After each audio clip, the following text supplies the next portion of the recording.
This session brought to you by Odyssey Games for pre-orders and sealed product, CCG Prime for tons of singles and supplies, Cardo Doko for international rulers looking for products, and fowtlibrary.com for articles and wonderful deck lists, as well as our guest lecturer members Vite Ramen and Darren Noblock. Class is in session.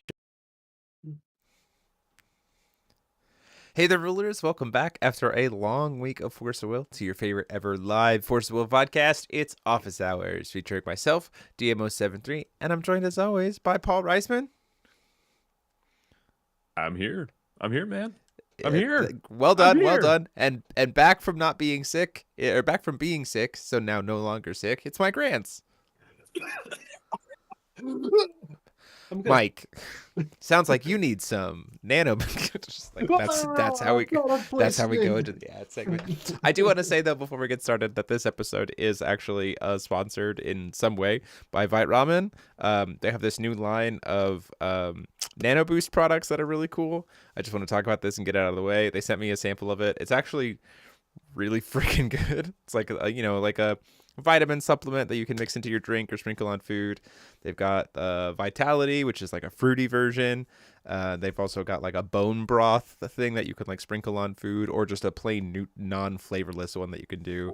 I'm actually drinking it tonight. This is white strawberry yuzu is my drink of the choice for the night, and it's actually really friggin' good. Like, this is the only Paul can attest 2023 was a lot of like weight loss for me and like trying to get healthier in a lot of different ways, successful in a lot of different ways. But anytime I would try like a powdery thing, it would be like, use a shaker or make your drink awful. This is like the first one I've ever tried that I don't have to use a shaker and it doesn't make my drink awful. So thanks, Vite Ramen.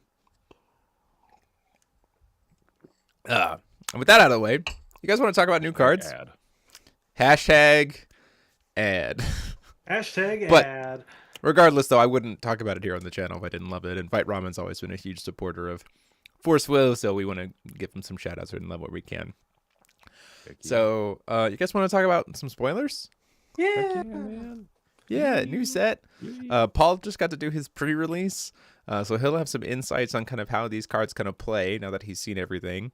And then yeah, we got some cool stuff, and don't forget, you can get your pre-orders with Odyssey Games down in the link in the description, because set's coming out later this week. Yeah. So we're starting with Genshi Tenshon. We've seen this guy's text before. It's unchanged as it was before.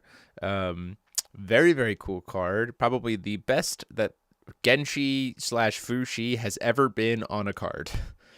I really love belligerence as a keyword the more that I see it on things. I think it's very cool. It is quite the name for a keyword, but yeah, I do like seeing it a little bit.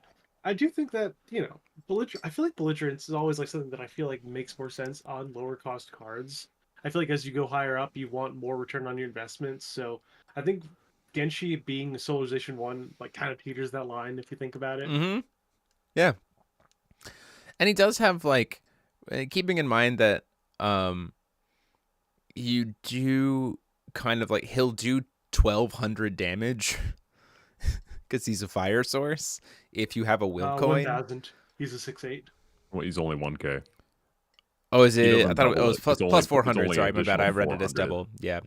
But still, 1,000 damage on 1,800, being able to attack into something on the turn it comes in, that then, as long as it survives on your next turn, draws you a card. Like, that's pretty solid, even at the 3-cost line. And then when you solarize it to make it a 2-cost, it's like, whoa, that's certainly some heat with this card for sure.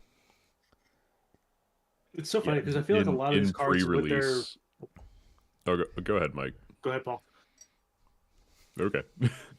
In pre-release, you've done the pre-release. Go ahead. I've done the pre-release. Not only is solarization super easy to do, getting whatever card you want in your hand is also very easy to do. And Genshi Tenshon for me was that card that I wanted most often in my hand. Believe it or not, yeah. I was like, holy crap, I actually want this card. It turned all of my fire cards into just instantly better cards by just being on the field. And he's really hard to get rid of, and then he just gives you a card at the end of the turn. Like, yeah, I think the other thing that's interesting about him is he also like pretty consistently just refunds himself. So like you can like produce a token, and then so he has the solarizations, but then once he dies, you could just burn the will coin to pay for the next Genshi Tenshon, who will then make you a will coin, who will then let you keep going. So it like he's really nice will efficient. Yeah, he's really will efficient, which I think is really, really cool. I really look forward to seeing. Like, this is probably the kind of card that like.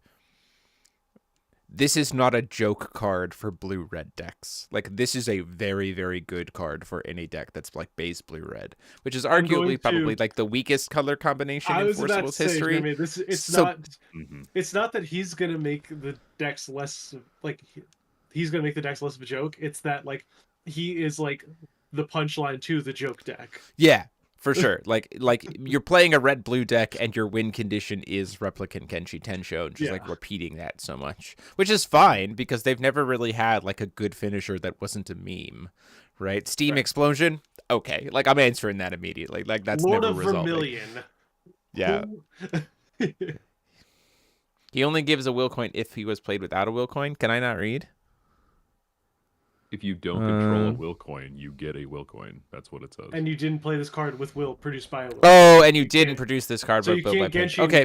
Genshi, Thank you for correcting me. But he still kind of does refund himself in a little bit of being able to use that will for something else and then play the next Genshi. He absolutely does that in solarization decks because if you're playing with any of the Solaris stations, if you use your will coin instead of producing will, you remove the top card of your deck instead. So he does cycle himself in that way. Oh, that's true. That's true. He does cycle himself that way too. I did that quite that's often neat.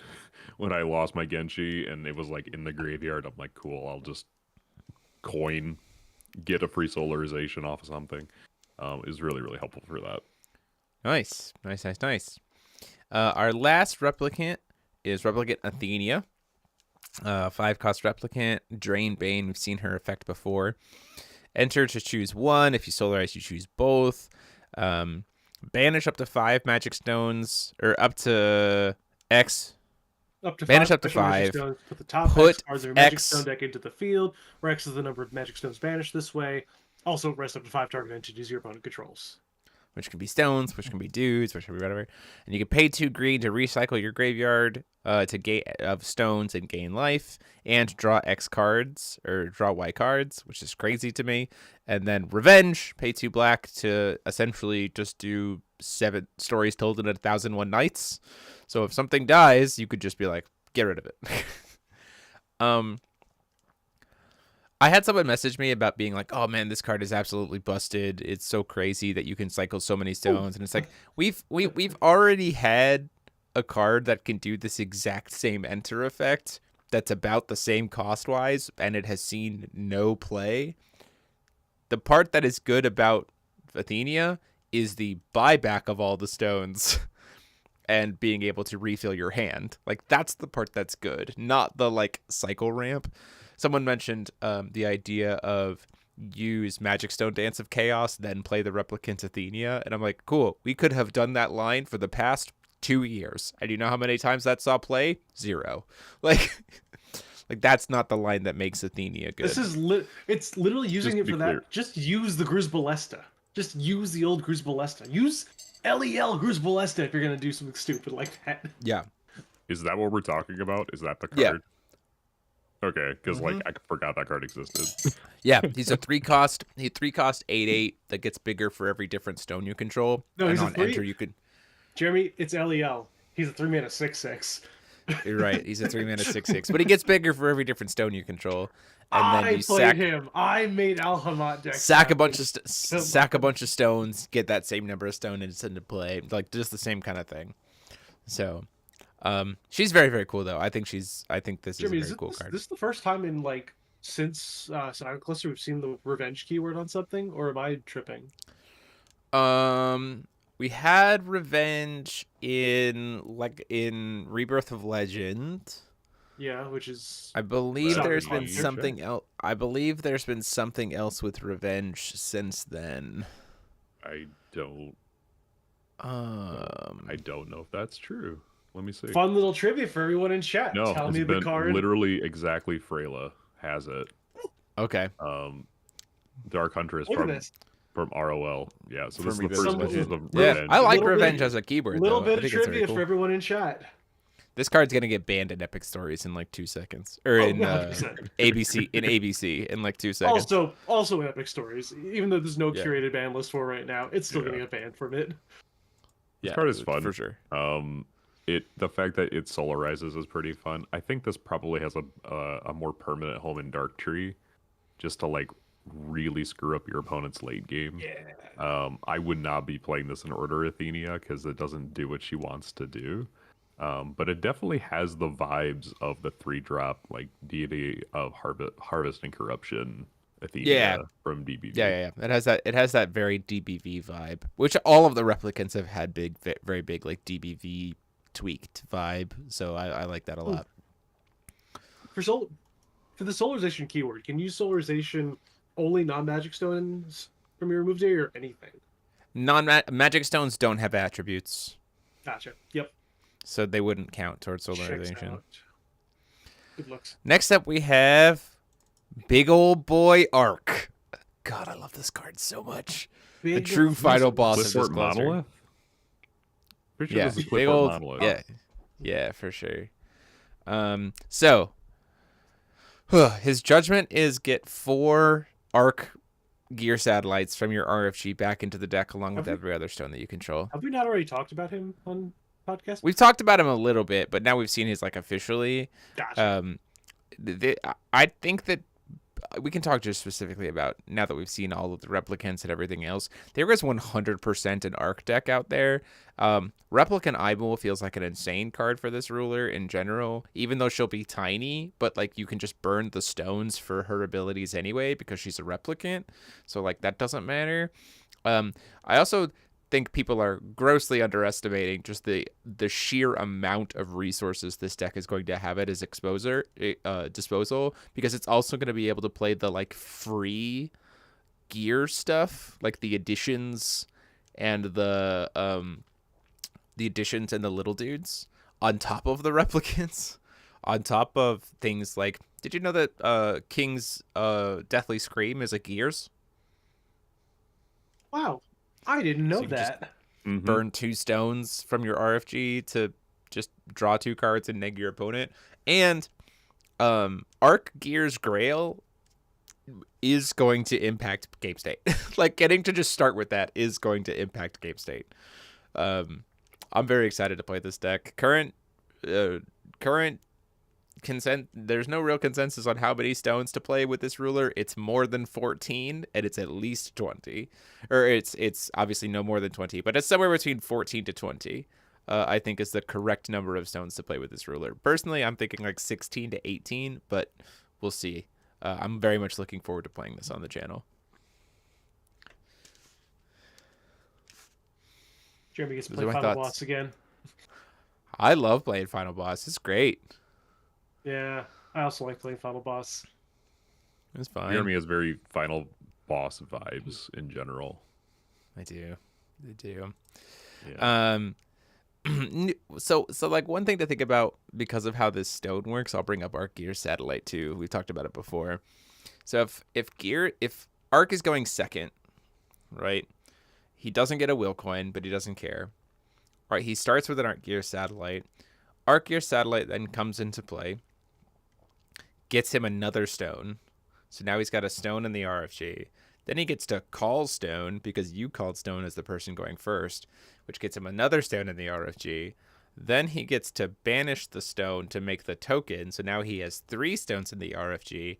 Then the token can banish itself and remove the top card of the deck from the game, which means he has 3 stones and something else for solarization in the RFG on turn 1.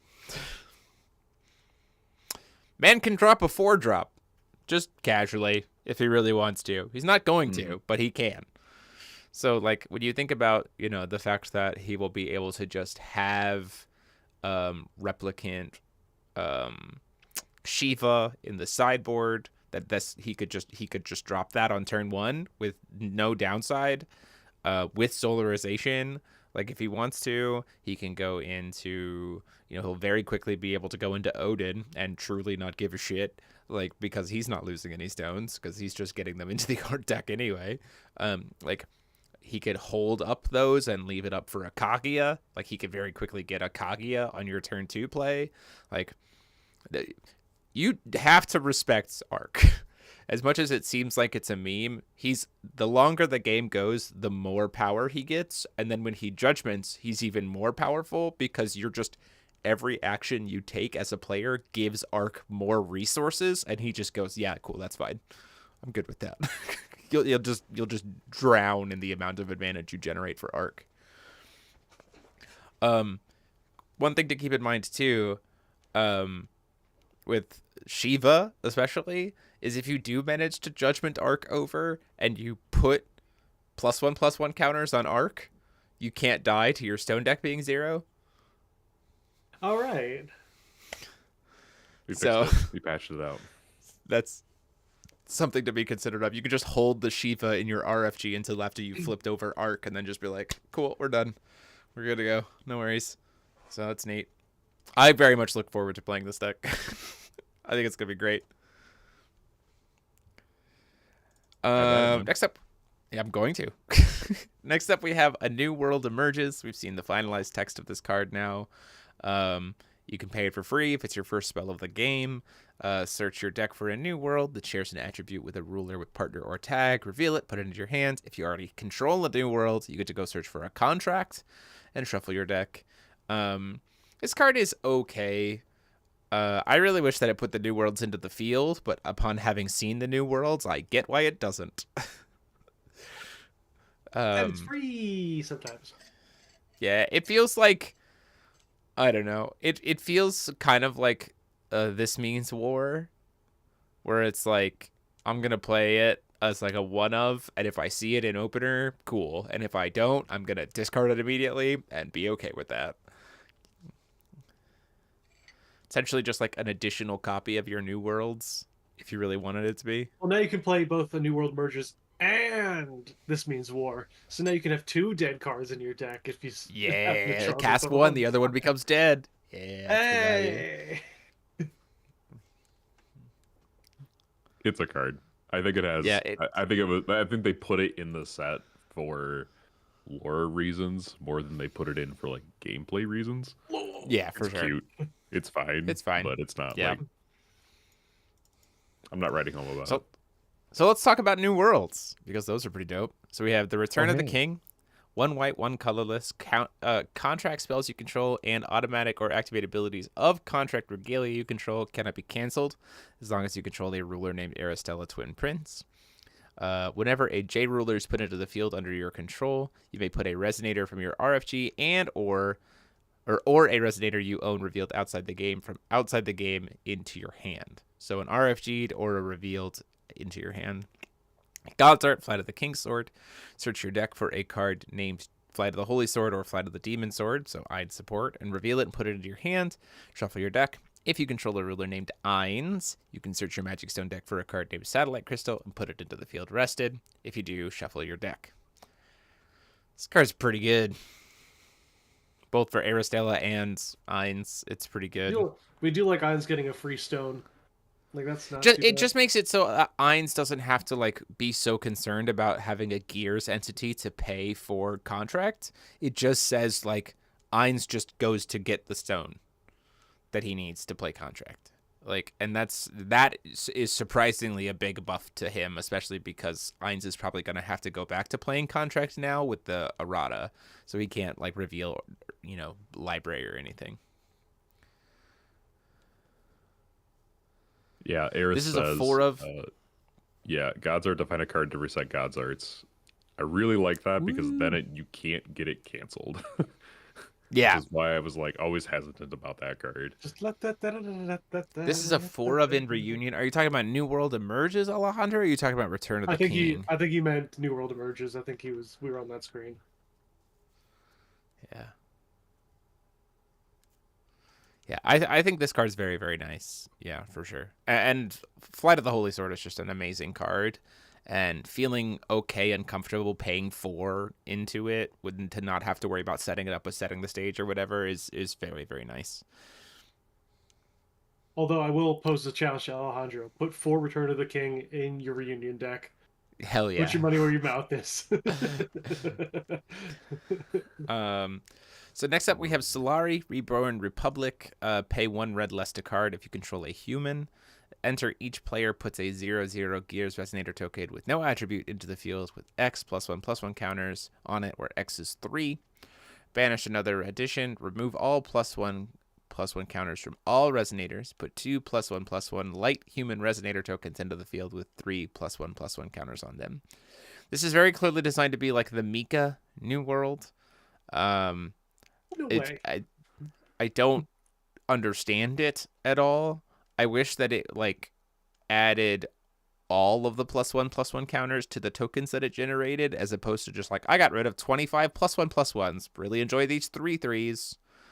You know what I mean? Like, that's my one like frustration. Why does this with card say X +100/+100 counters where X is 3? So the reason why that I can tell, let's chat. there is a card that we saw that has not been spoiled yet, but we saw it in our pre-release box opening video, so it's technically fair game to talk about, that has an ability called X is 6, which has the ability to manipulate what an X value is, and that card specifically is able to manipulate the X value on Gears cards. But it does open the space for other abilities like that can manipulate X values not on Gears cards. So to me, that language is future-proofing. Yeah, It's just stupid. I'm okay with it. It's fine. It's a little bit cumbersome right now, but it's fine. Yeah, it's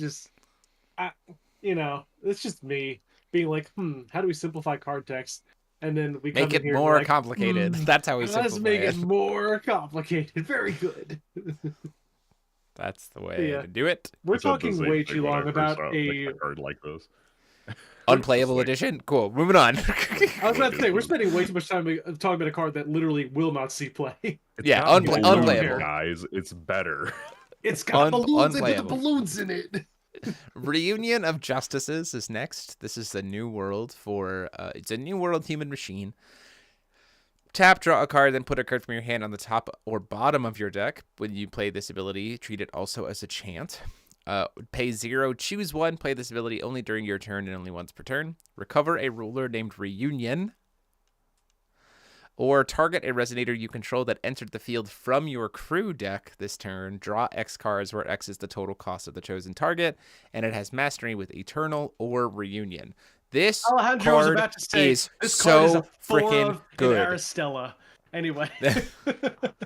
This card is really, really good for Reunion, like, and honestly makes me want to revisit Reunion almost immediately. Nope. No? Nope. Because you get to revisit Reunion? I get to do all the pondering. Okay, well, it really makes me want Paul to do all of the revisiting of Reunion. Thank you. The fact that you can use Reunion, pay for this card, and then have this card untap Reunion so you don't miss a stone call is like really, really cool. It's just really good. Just free extra card draw every single turn because it's a pay 0 and you just don't care. This is really, really cool. Also, Jeremy, you mispronounced the name. It's not Reunion of Justices. It's Reunion of Justices. It's got an exclamation point. You have to be very sure. That's true. It does have the exclamation point. I apologize. Next up, we have Surface World. I definitely think you slam 4 copies of this and 4 New World Emerges into Reunion for this card. Yeah, probably. Yeah, because you want that card to be out as fast as possible. Yeah. It also expands the crew deck because the crew deck right now is just 1-drops. Right, so it makes you actually want to play other cards that like have higher costs, so you get more cards. Yeah, keeping in mind that it does say once per turn, but it's per copy of the edition. So if you put a 1-drop in and you have 2 of the editions, you can just draw 2 cards. That's fair. Surface World Fighting Arena, 1 red, 1 black. J resonators you control gain Belligerence and Bloodlust. J resonators you control gain Eternal as long as they are attacking.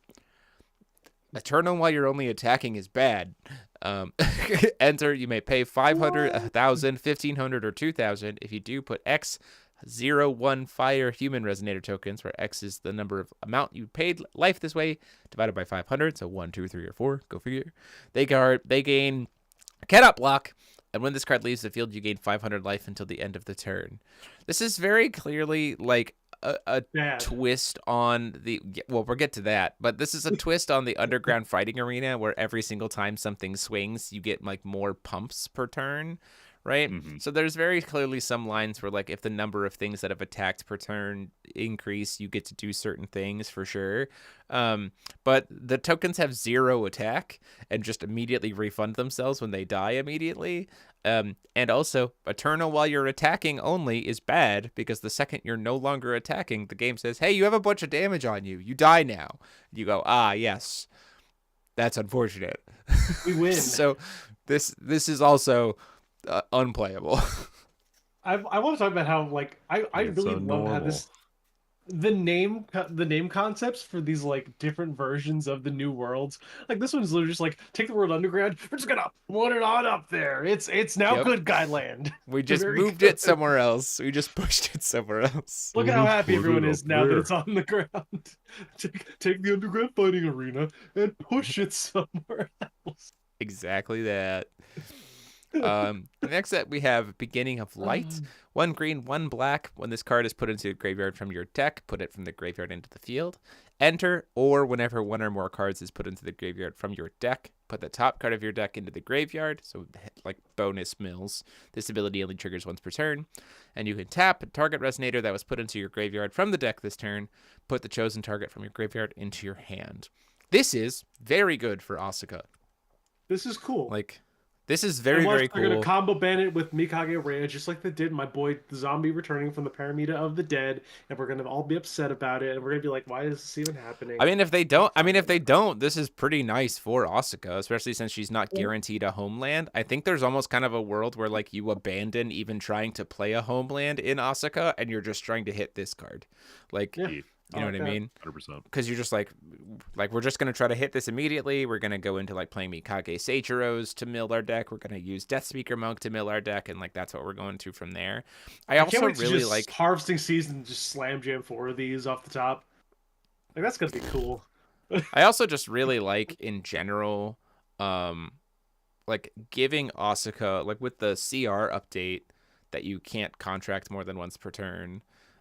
Which we need to clarify whether it's once per turn per ruler or once per turn at all. But regardless, like this gives you another way to look at Asuka as like this like value, like mill buyback, like deck manipulation, refund it. Suddenly the 3-drop Athenia to be able to reset your deck has a lot more utility because you can like be starting to use stuff more and more and then redig through it. Like this is, I like this a lot for Asuka to explore new space with her. Cool. Yeah, there's something in this about the rune deck antibodies, right? Like rune deck plus antibodies deck like really likes this card because it's like cool. I milled an antibody, now it's in my hand for free. I think that deck really enjoys this card as well. Did the CR get updated? Let's see. Oh, effective 20. Oh, this is a very brand new. Let's see if I can look in the shit. Play a contract process. A player can perform contract process only once per turn. It does say hard once per turn. So it looks like it doesn't matter if you have more than 1 ruler that can do it or not. Which really only affects... Hard once per turn. Really only impacts Reflect and Refrain and Sex and Noon, I suppose. But those are the rulers that have quick cast contracts. So like I don't really think they care. So... Okay. The CR has officially been updated, so that's why I was like, hey, let me check. Okay, next one we have is, speaking of Reflection Refrain, the True Shrine of Cocoon. It's a quick cast new world. It's a wanderer, 1 white, 1 green. Enter, you may search your deck for a card named Megiddo, Artificial Sun, and put it into the field. If you do, shuffle your deck and put 3 magic counters on this card. Tap, remove a magic counter from this card, put a magic counter on target J/ruler you control. Play this only if you control Megiddo Artificial Sun. Banish this rested card until end of game. Additions you control named Wanderer's Castle cannot be banished in any way. So even if you performed Judgment or Contract, you may put an addition named Wanderer's Castle from your graveyard into the field rested. Play this ability only if there were no magic counters on this card. If Orb was unbanned or was still banned, this card would be great.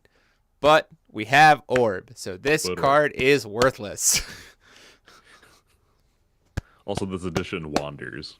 It I don't does know if wander. you Oh, that's realize true. That's it is true. a It does wanderer. affect it. That's true, Eris. It does affect the Regalia rulers as well, being able to contract multiple times a turn. Although, so that does truly impact them because they can only contract during their own turn. So, unlike Reflect, Refrain, and the triplets, who can, and Sexinoon, who can contract during either player's turn. Yeah. So, yeah, this card. I mean, this card's okay. Like, I kind of wish that it would like removed a magic counter from itself to like put an ice counter or a magic counter, so it at least like had some synergy with the Megiddo that you're grabbing. Like the Megiddo grab is purely lore at this point because there's no way to generate ice counters like in the natural package of Reflect Refrain. I think that would have been a fine tweak to this card to make it like honestly I'd probably play this if it could turn into magic counters or ice counters, just because it's just like more copies of Megiddo. But if Megiddo's not helping me, then it just becomes more counters for RNR. But with Orb existing, this card just isn't needed. Maybe True Shine was an R&D before the thought of Orb coming off the ban list. Very possible. Absolutely very possible. I just think because we have Orb, we just don't need this card.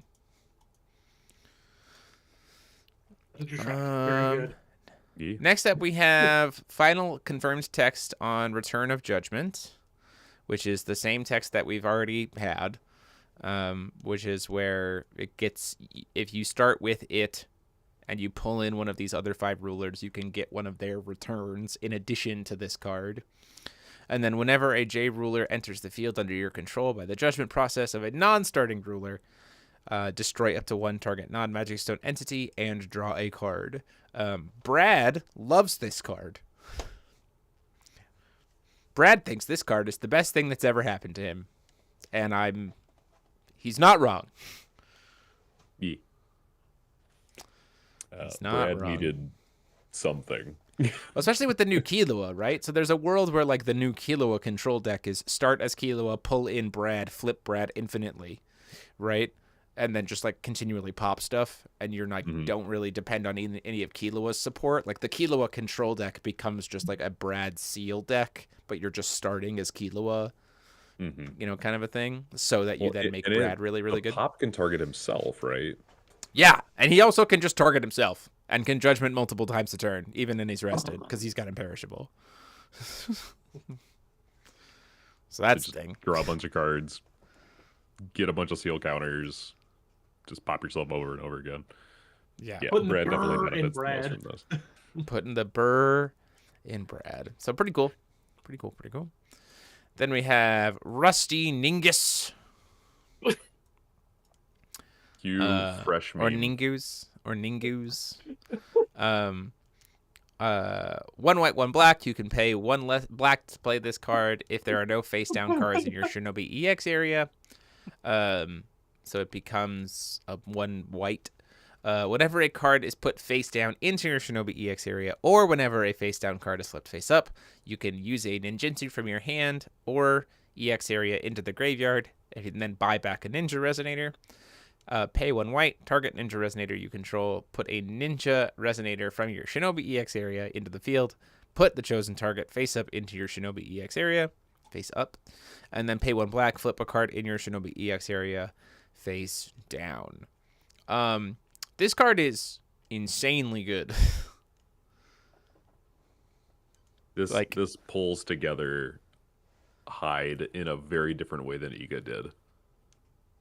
I think you play Iga and this. Like, I think there's no reason to not. Abandoned contract. I think you do not care. I truly think you do not care. We have the new because we have the new Hyde and Aristella to expand your EX zone, so you don't need Rocket Dive to expand your EX zone. You just don't care. Sure. I buy that. I think you'll play both. Especially because this is an ninjutsu. So also, if you have Iga, this becomes quick cast. Just saying. Yep. And you guys pay for it. Remember that old?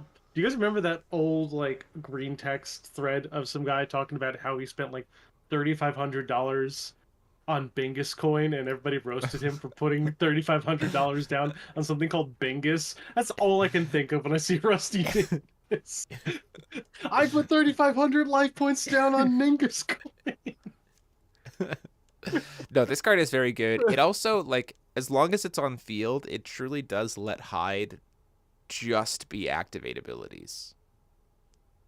All right, can we get some votes in the chat for if we should retain forcible sword posting or change to forcible Ningus posting? It has to be forcible Ningus posting. It has to be Ningus posting.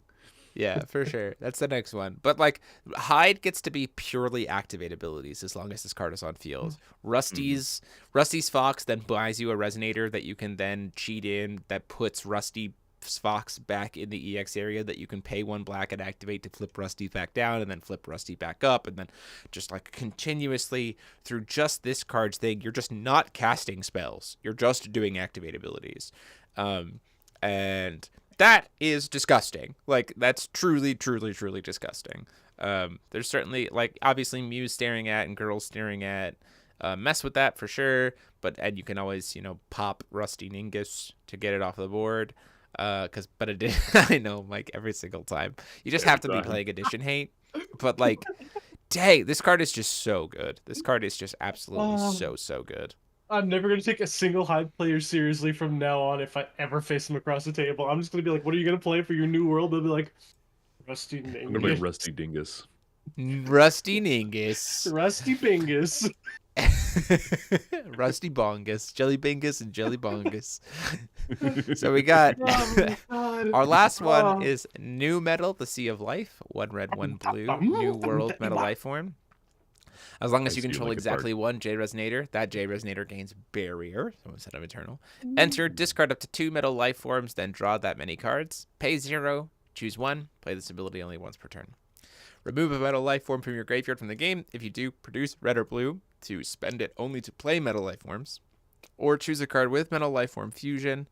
Total cost 1 and fusion metal life form in your removed area. It becomes an addition and put it into the field. Added to a metal life form. So just another way to like get metal life forms added. But instant speed, potentially, right? Because it is once per turn and it doesn't say just during your turn. You know what else it doesn't say? What? Spend this will only to play metal life form resonators. It doesn't say that. Yeah. It also doesn't say discard up to 2 metal life form resonators, then draw that many cards. So if you get multiples of these in hand, you can just play this and dump the extras out of your hand if you need to. Yeah, this card's very good for T2 for sure, and it does make sense with the T2 and Falchion Resonator of like now we have really good ways to like manipulate the metal life forms between graveyard and removed area in a way that like really does help T2 and Falchion that Resonator like be relevant. That I like it a lot. This card is very strong. It inspires me to come up with the great words of the wise poets of Corn. You not u radat indap u radat endat idink apura taktik apu radu radodik And Mike has been muted. Yay! Mike, are you coming undone? Gotcha. Yeah. Am I unmuted now, Jeremy? Yeah, you're unmuted now. You're good. Okay, you're back. Cool. So that's all the new worlds. A variety about what I expected in terms of like the ones that had good. It's almost strange that like the good, original homelands cocoons got good new worlds, and then the bad home cocoons turned into bad new worlds. Yeah. I mean, like with some minor exceptions, I think death metal into new metal is a pretty good change. Death metal didn't see a ton of play even before the ban outside of like wombo combo stuff, and so this is kind of a nice way to bring that back, especially now that death metal is going to get probably unbanned with the errata. And overall just really cool stuff, really cool cards to kind of flush out like this suite of support for H1 and H2 in a very easy and lore driven way, which was really nice. Rich get richer. I don't think it's rich get richer necessarily, especially because those rulers all just got nerfed to hell. So like, let them have something. But it is kind of just a neat through line. Maybe not nerfed to hell, but it is a big nerf. Losing both nerfed to hell. access to double children and free homeland from the sideboard is actually pretty huge. It's a pretty it just brought the power ceiling of the game like down like a whole peg. Yeah, for sure. Yeah. We just kind of like flattened it, right? Like we took the power here. It was already kind of like this power curve wise, and we just went like flattened the curve. Guys, we did it. Flattened the curve. Oh my god, it only took 3 years. We did it. We did it. Not staying inside. We did it. We did it, guys. We flattened the curve. The new world is flat. You heard it here. The new world. No, that's not what I said. That's not what I said. The new world is flat. Paul, quit preaching. Anyway. So, with that out of the way, we're probably going to see a ban list later this week. Ooh. So, let's talk about our thoughts about what could go on the ban list. Maybe what we would see, like what things we would like the ban list to address, even if we're not quite sure what cards that is. Kind of our thoughts, especially with the new erratas and stuff. And I'll kind of go first because I've been very public about this, about what my thoughts are. This is like my starting point of like, this is what I for sure want to see happen. And then I've got some like pipe dreamy things for other stuff. So first things first is I want Phantasmal Ascendant gone. I want that card gone off the face of the earth. I want it gone and never come back. I honestly probably should have been hit last ban list, but they weren't banning anything last ban list. I respect that. It's time to hit it now. Let's move on. Secondly, Library. Kind of want Library gone. Much for the same reason as to why I want Phantasmal Ascendant gone is because I think with the solarization coming up, even though there's been the nerfs, Library would still continue to present itself as a problem for another 3 months. And so in 3 months, I think we'd all be like, man, why didn't they ban Library last ban list? And I'd rather we just cut Library out of the format before we hit that point. We're already like, yeah, Library probably should go. So let's just nip it in the bud and get it out of there. So that's that. Right? And then did we change the kurtosis of the curve? Yeah, for sure. My other thoughts is something's got to happen to Flaming Thoughts, whether that be a full ban or a combo ban with Cyclone. I think either one of those I'd be fine with. Combo ban with Cyclone kind of makes more sense because then it's like you can play Tina and play Flaming Thoughts to draw your consistency up for your fairy shenanigans, or you can play Cyclone and then pair with Nick and have Nick help you fuel the graveyard, and you still kind of get to do both decks kind of thing. They're just not ever together, so the efficiency of that deck goes away. But it's still playable. It's just not as efficient. And then I know that there's some thoughts about like still banning Light Moonchild. I'd be curious to see how going down to one Moonchild really impacts that ruler as to whether or not a ban is still necessary. I mean, but so like I'm not really necessarily advocating for it. I know it's a card that's being talked about pretty much. And then my only other thought is something has to hit Killua.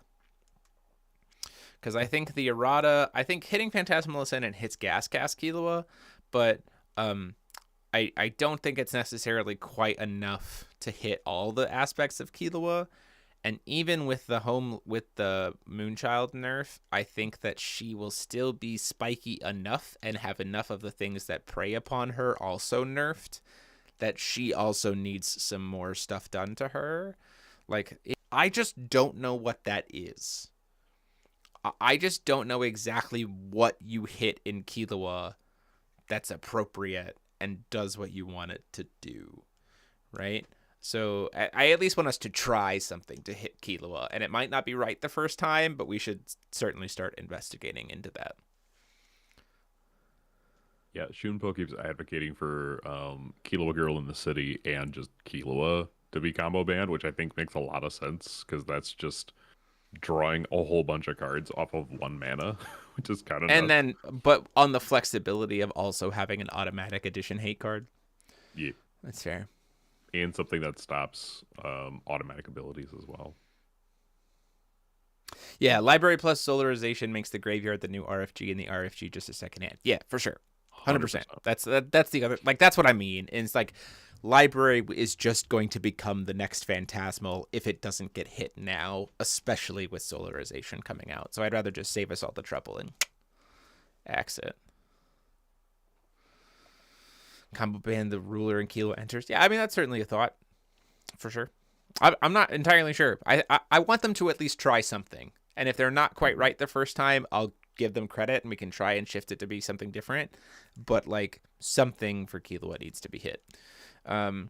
So that is, I think, my list of, like, what I want to have happen, like what is like my, like, this needs to happen and what I want to have happen. Because honestly, I kind of like everything else, especially with the errata. I'm like pretty okay with almost everything that I'm willing to, like, let the space be out there. So we'll see. Those are my thoughts, and then I'll pass it to the two of you guys to see what your thoughts are. So there's a lot of stuff, obviously, that you and I agree on about, like, what do we hit in Killua? And I'm just trying to decide, like, what Killua shouldn't exist, right? Is it the control version with Megiddo and the cancel and just everything else that green offers in that regard? Or is just getting rid of Ascendant enough? And do we combo ban her with Divine Lightning? Probably not. I mean, but maybe at the same time. I have considered the idea of like combo banning her with Dragon, like Metal Life Form Dragon, so that the burn version doesn't have this, like, super easy back pocket burn spell. Yeah. As something I've thought about as well. But again, like, that's the thing about Killua is, like, I'm not entirely sure what to hit with her because it's kind of unclear as to what would have the impact you're looking for, which is more why I'm saying, like, I want them to try something to hit Killua.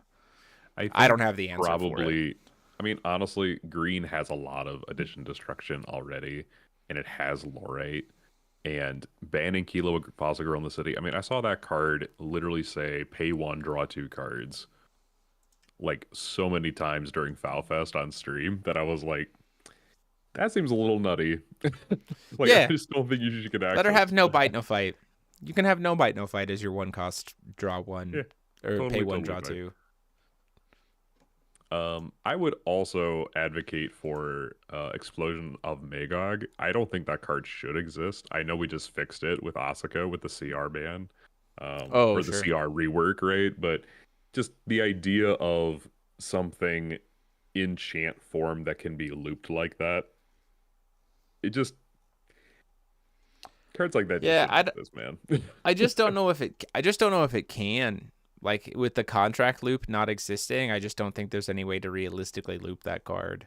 I'm more just, like, for future proofing. Like, I think that's fair. That kind of card design in the space just shouldn't exist in the card pool. Odin is different because you have to resolve his enter to get that off. But sure. Magog is a little bit different because you can loop it a lot easier. Robert Green, with no data, Light Child might still need to go. It might not be the right one, but the kid is going to be the one that people hug most closely. Might have to force the change. I see that. I see that too. And Robert, to your point of keep White Child, it keeps the combo decks in line. I think. Sounds familiar. Think with the well, here's my thought. With the Solara stations and things like Muse staring at and Girl staring at, we actually have a lot more things to keep combo decks in line than before outside of White Child. And when you consider the fact of, like, so let's, Alejandro, stop. You know what you did. Stop. Literally nobody has ever asked for this. So my thought is this. Let's take my ban lists. Let's take my concepts, right, and see what we hit on the ban list, and plus the erratas and everything else. And let's say in that environment, do we think Light Child is necessary to be able to stop combo decks? And to that I go, what combo decks? Fairy aggro combo, I guess, exists. Yeah, I mean, It won Fowfest. Oh wait, no, it didn't. No, it didn't. Ragnarok, I guess, but White Child doesn't really do anything against Ragnarok particularly. Uh, like I don't think that White Child serves a purpose in that, like serves that purpose of stopping combo decks. I think it serves a better purpose as like a barrier for decks to pop off. And I think when an anti-combo card becomes a protect the combo card, I think that there's justification for just getting rid of it, especially because we have other tools. That's a thought experiment, just my ideas. Again, I'm not necessarily saying we have to ban Light Child. That's just my consideration of like, it might be okay to ban Light Child at this point. I'm not sure though. Rag might go back to having Wind Servant combo banned with him. That's very true.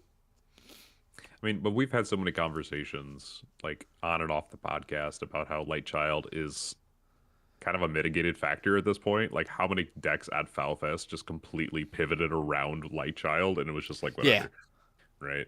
So, like, I don't know if it needs to exist, but Battle Barrier getting banned definitely set a precedent as to like, do we want these kinds of effects in Force of Will? No Ragnarok Anthony level. Yeah, Anthony levels. Yeah, you're fine. Says no Ragnarok bans. He seems to be doing very well with all the Sun Moon nerfs. Maybe he does even better.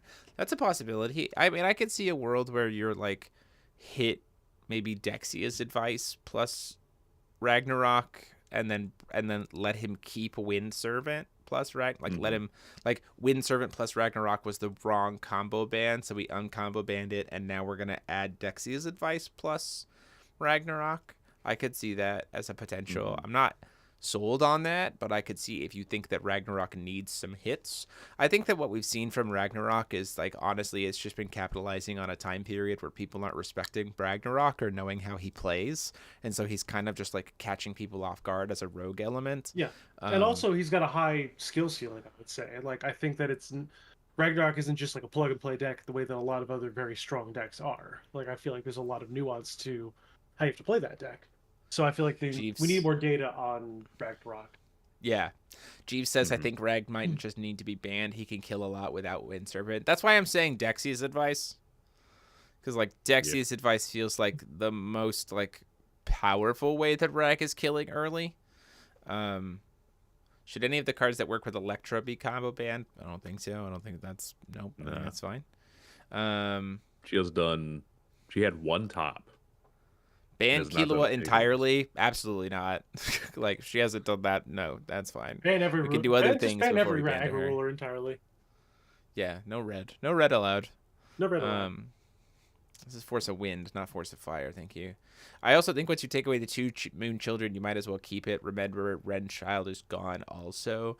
Yeah, I mean, I could see that. I can see the argument of keeping it because you have limited options. I also think that, like, in general, Darkness Moon Child was going to become the most represented one anyway. Because a lot of the, especially losing Homeland,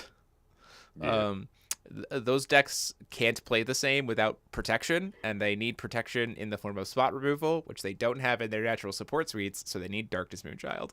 And so if the choice is between Light Moonchild, a card that everyone is deck building to pivot around, and Darkness Moonchild, something that actually immediately impacts board state, I would pick Darkness Moonchild every time. Unless I'm playing like Reinhardt or Hyde, in which case I'll pick their matching one, right? Mm-hmm. I think there's also an argument for Wind Moonchild, especially with more. I mean, like we've seen free effects come more and more into the game.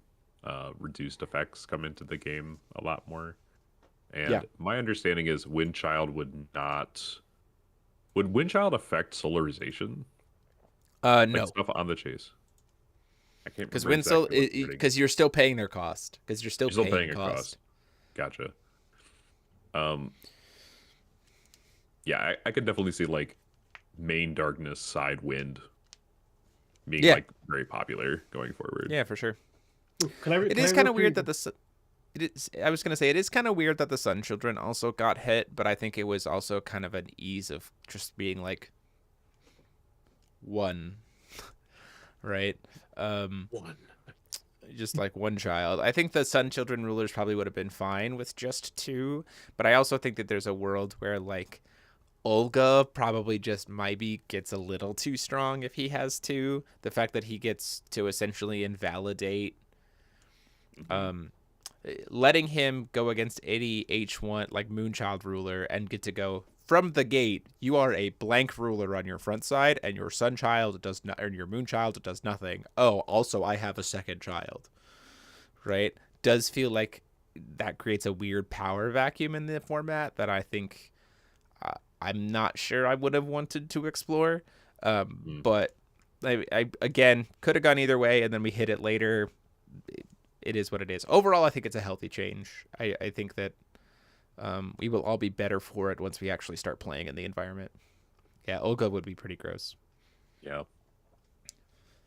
It's in general, it's really interesting to me that there are now decks that are completely unviable. Like Vega is completely unviable without his mastery skill, and now with only one Moonchild and no homeland ability.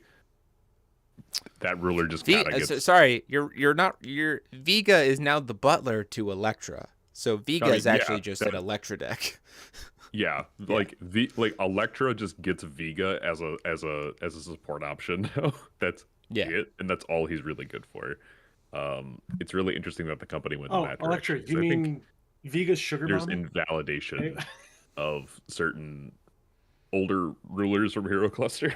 I'm just like, it's interesting. I wonder how they're gonna remedy that, if they remedy that, or if it's just this is the way it is now. Yeah, for sure. Any thoughts about like other cards, like real quickly, so we have enough time for Mike's game? Well, first I need to go through what I think should be unbanned, because I'm gonna go. Yeah, that's what I was gonna say. Any fire. other really quick? Any other cards that we think should be in consideration for the ban list, versus combo ban list, and then what we think should come off? I'm still under the mindset that if a card is on the combination ban list twice, it should either be banned or looked at to be banned. Okay. Obviously, I don't know why Whisper from the Abyss was ever brought off the list. I think that card's problematic. Probably should just go.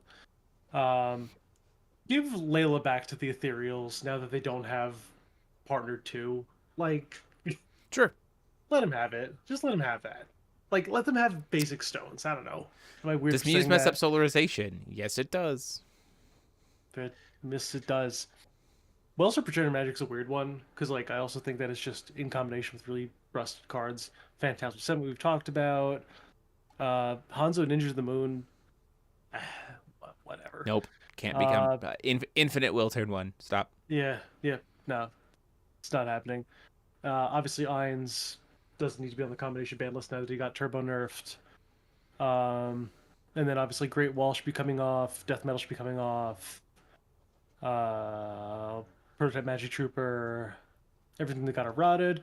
Now that we don't have Bond 2, well, Partner 2, Bond, whatever you want to call that, Magic Beanstalk, just bring it back. Like, what is it doing? Yeah, I think Magic Beanstalk could come off. And with that same breath, Child of the Fire Moon, I think, could come back. I think we should test it out coming back. Yeah, I can see that. And when you don't get both, yeah, I think Child could come exactly. back. Fire Child could come back. I think a single Child makes it a lot more viable. Eris, no Electo. Don't you dare think about that with full Solarization coming out. I will fight you on this. Anyway.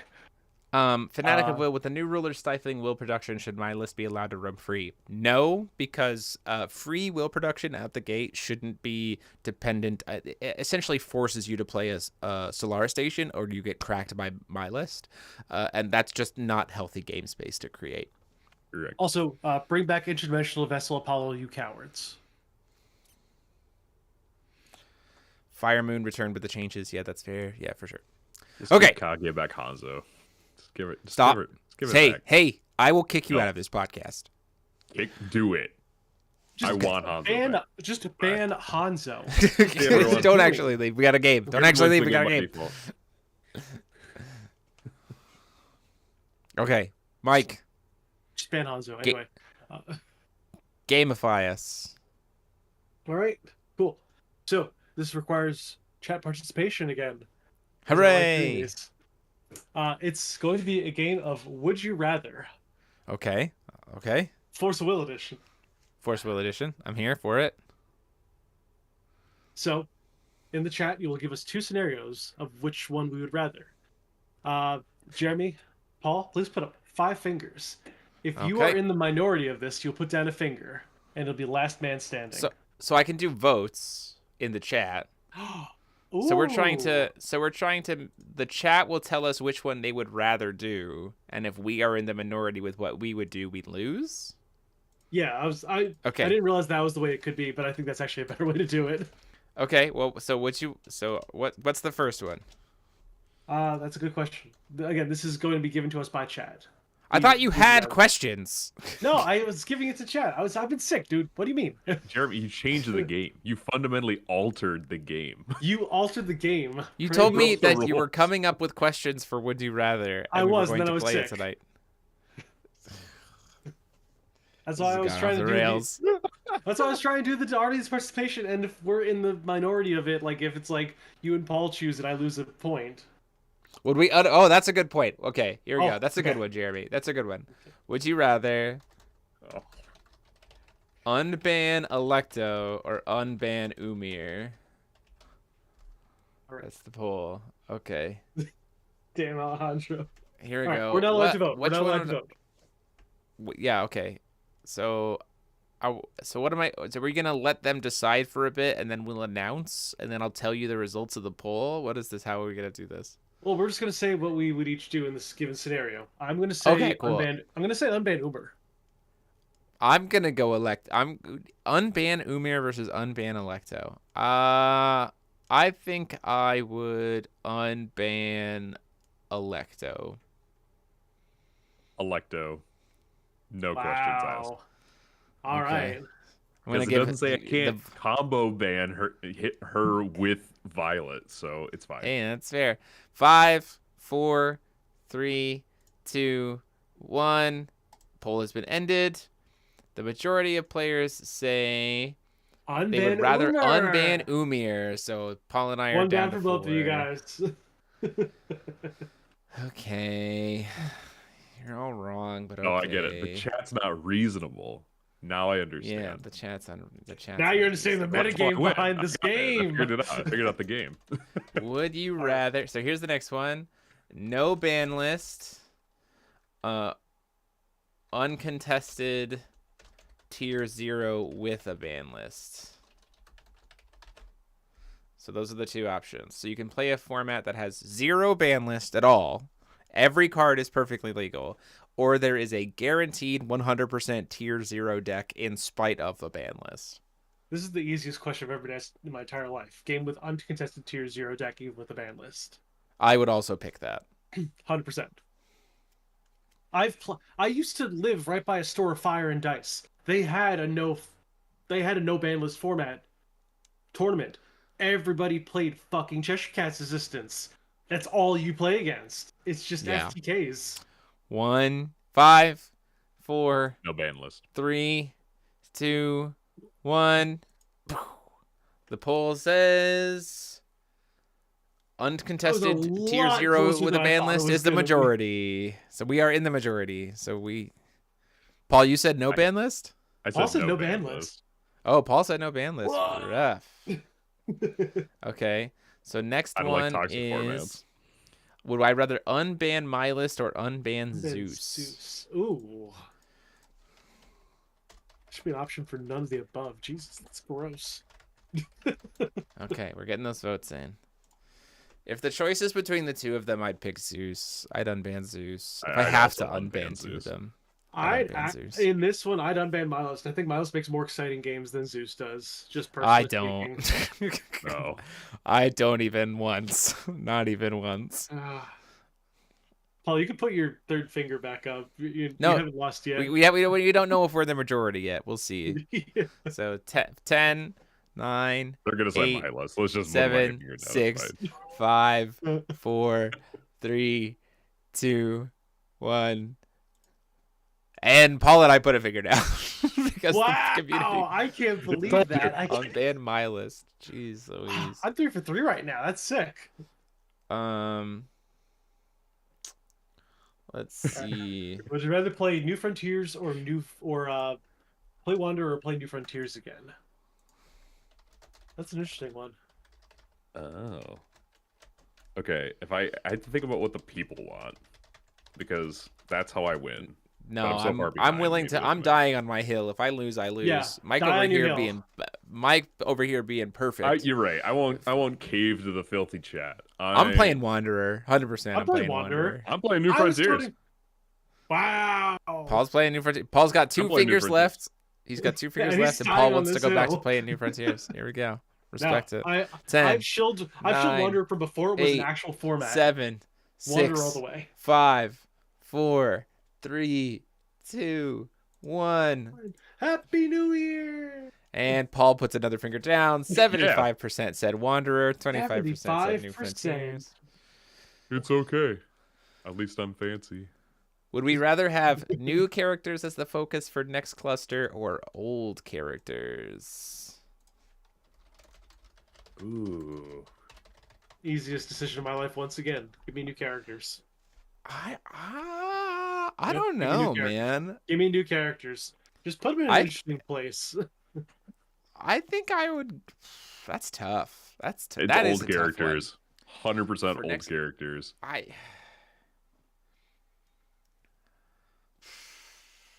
They literally just reincarnated everybody. I'm gonna go new. I'm gonna go new characters. I'm gonna go new. Oh. Yep, new. It doesn't say that old characters can't be there. It's just sort of the focus. So I'll say new characters. Old characters. I like that. New characters. 10, 9, 8, 7, 6, 5, 4, 3, 2, 1. And the poll. Paul said old characters. Right, Paul? Yeah. He sure did. You are out. You are gone. I'm out. You can still participate, though. I suck. It's fine. Okay, Paul, here we go. You are going to make up our questions now, Paul, between Mike and I. Give us some would you rathers. Would you rather keep Void or keep Blue?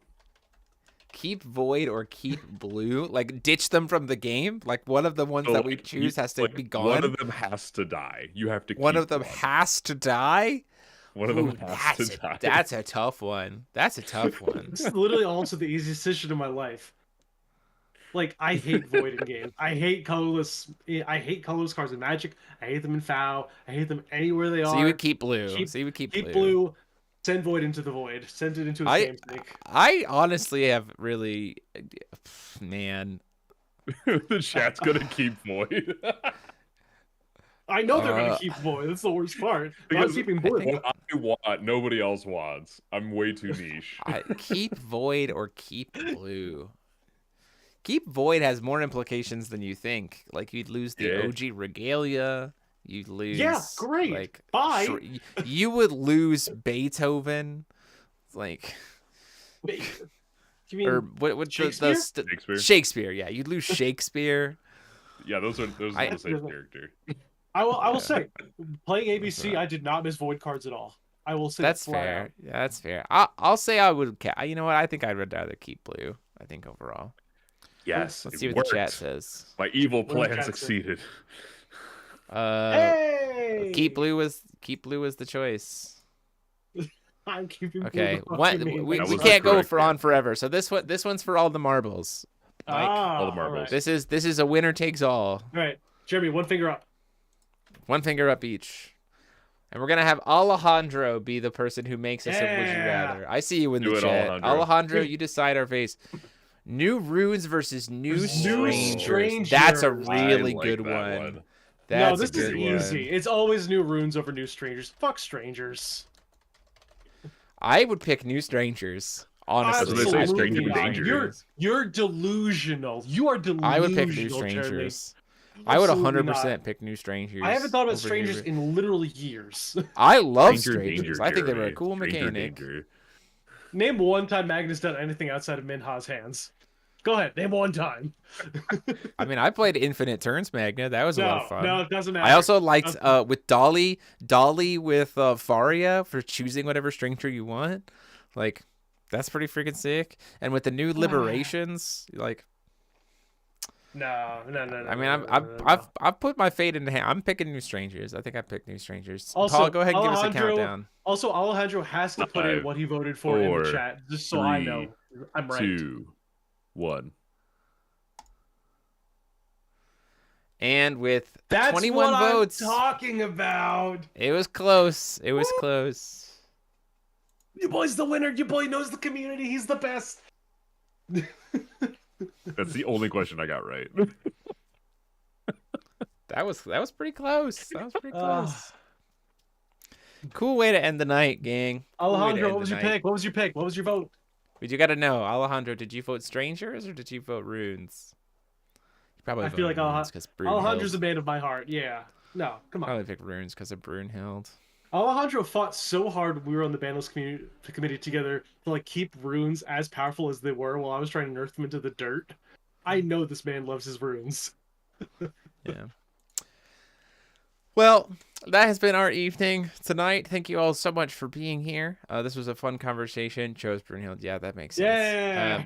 So our announcements of what's going up this week. This Wednesday at noon, we will be doing our live premiere of our double box opening of the new set. There's some pretty cool stuff in there. You're not going to want to miss that. Also, on Wednesday evening, we're going to be doing our live stream of Odyssey Games pre-release. So you want to check out that. On Friday, if the ban list goes up sometime around there, we'll do a quick kind of recap video. And then obviously next week, we'll talk about new ban list because that's going to happen. We'll see if our predictions came true or if we missed anything. So thank you all so much for watching. And until next time, this has been myself, Demo73, and I've been joined, as always, by Paul Reisman. 370MD right here. There you go. And Mike Rance. It's me. F. Class dismissed.